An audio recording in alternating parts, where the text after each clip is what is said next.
Good morning, everyone. My name is CiCi Wood, and I'm the Communications and Community Engagement Member at the Southern Appalachian Highlands Conservancy. And today I want to talk to you about something really important, and that something is headwater streams. So I first want you to think about the word headwater.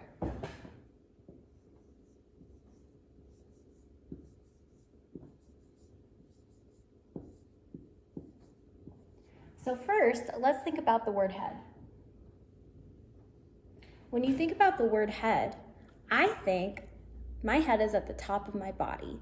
My head also controls a lot of the things I do, like walking around or blinking.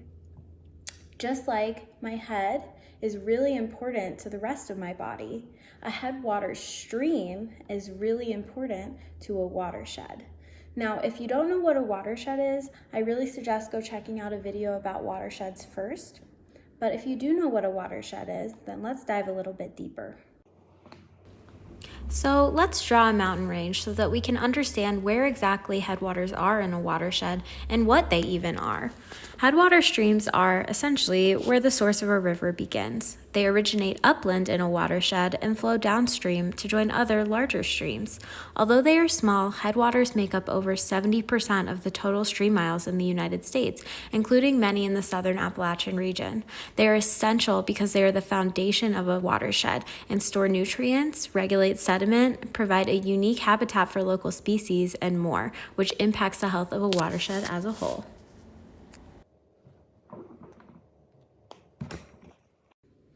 Okay, so now that we've learned a little bit more about headwaters, we're actually going to try an experiment to demonstrate how they work. So what you're gonna need for your experiment is some sort of paper. I'm gonna use wax paper today. Really, the best thing to use is probably poster board. But if you don't have that, you can experiment and you can try computer paper, you can try a page ripped out of a magazine, you can try tinfoil. And yeah, you can just drop in the comments how they work and let us know. But yeah, I'll use some wax paper. And if you've never used wax paper before, it's kind of slippery, slimy, and that's why I chose it. Because what we're going to do is we are going to create a simulated or fake mountain range, and then we are going to simulate water flowing through our headwater streams. So water will be going on your paper, and that's something to keep in mind as we jump into drawing, is that whatever you're drawing, it's probably going to be ruined. So don't spend too much time on it, but do have fun with it. So once you have your paper, you're also going to need some sort of container. I like using a clear container so that I can see what's going on a little better, but if you don't have one, that's okay. And if you have no containers at all, you can even go outside and do this without a container. That's okay too. You are going to need some markers for this. I really recommend markers. I don't think crayons or colored pencils are going to work very well. Maybe watercolor paints would work, but even if you don't have a lot of markers, even just one marker is fine. And then you're also going to need a spray bottle. If you don't have a spray bottle, you can try just pouring a cup of water onto your paper. That's okay, and let us know how that works, but a spray bottle is better, and you can, I have a million of these laying around my house. So you're going to take your paper and you're gonna just kind of crumple it up.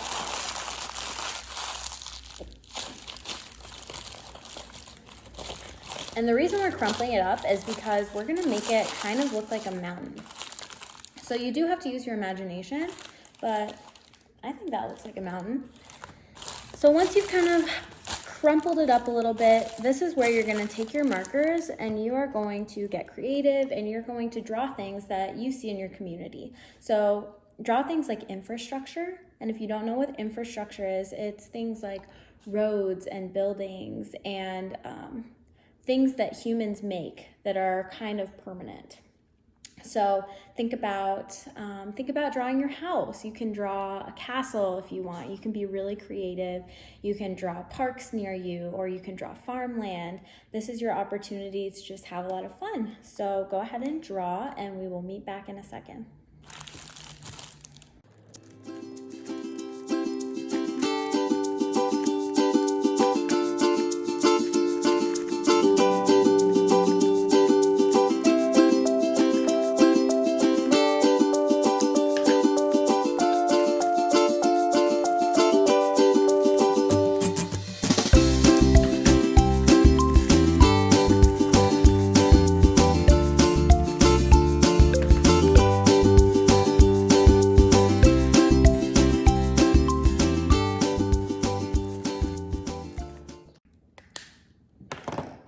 All right, so once you finish coloring, you are going to gently crumple your paper again.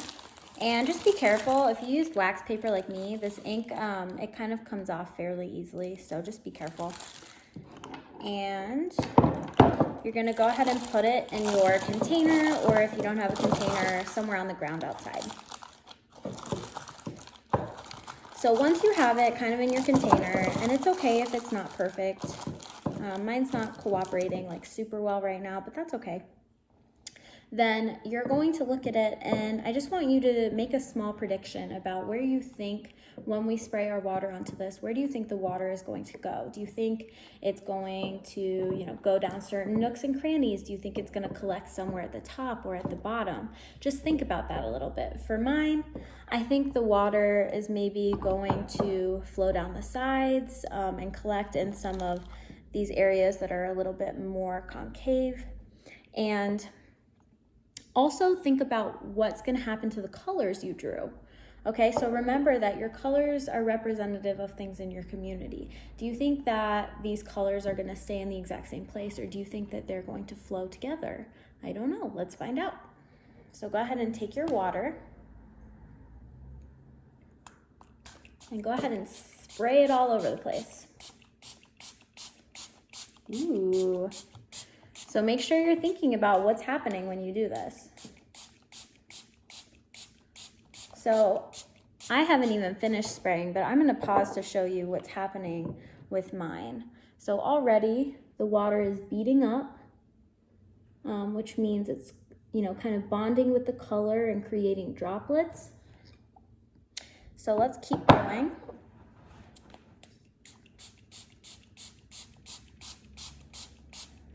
Ooh, I got some interesting stuff going on.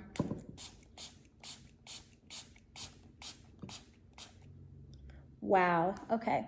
So I'm gonna pause for a second to show you what mine looks like because it's really neat. Okay, hold on.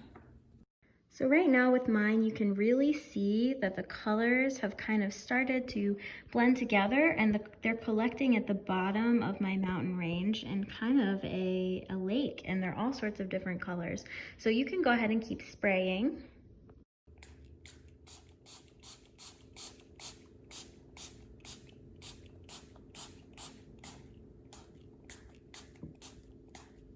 Wow. All right. So if yours is like mine, you're going to notice that there was definitely a lot of the colors blending together and a lot of flowing down those nooks and crannies of my wax paper. So yeah, pretty cool. But I do also want you to think about what that means, okay? And why is that important to us? So if this really was a mountain range and we had headwater streams in our mountain range, which if you use your imagination, it's not hard to see. I've got lots of areas where the water collected at the top and sort of flowed down into my lake. But why is this important? Why do you think this is important? And the reason that I think this is important is because it shows how easily things can get into our headwater streams and how quickly the things that get into our headwater streams can reach our larger bodies of water that we rely on every single day, right? And also, kind of the fragility of our paper is very similar to the fragility or the ability to easily hurt or change or affect our headwater streams. Because headwater streams are so small, they're really easy to be impacted by humans. Just imagine if you were trying to build a house and there was a headwater stream in the way, but you really wanted to build your house there. It would be really easy to move it, but that's maybe not the best thing for our water. Okay, so that's what I want you to think about, because as great as headwater streams are, if things that aren't so good get into them, that quickly affects our water as a whole. So if there's pollution or chemicals that get in there, it's not good for the headwater streams, and it's not good for any of the species living around them, living in them, and it's not good for us. Okay?